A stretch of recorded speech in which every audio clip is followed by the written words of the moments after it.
ஸ்ரீராமநவமி மற்றும் நரசிம்ம ஜெயந்தி அன்று நைவேத்தியம் செய்யும் பானகத்தை தயாரிப்பது எப்படி என்று இந்த பதிவில் காணலாம்.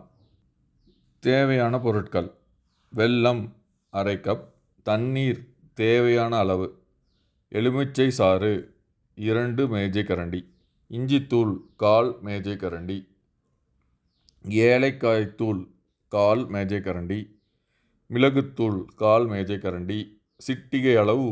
முதலில் வெல்லத்தை 2 கப் தண்ணீரில் கரைத்து நன்றாக கலக்கவும். கரைந்த பிறகு வடிகட்டி எடுக்கவும். இப்பொழுது அதில் எலுமிச்சை சாறு சேர்க்கவும். பிறகு இஞ்சித்தூள், ஏலக்காய்த்தூள், மிளகுத்தூள், சிறிதளவு உப்பு சேர்த்து நன்றாக கலக்கவும். இறுதியில் சிறிது நேரம் இடைவேளைக்கு வைத்து பிறகு பரிமாறவும்.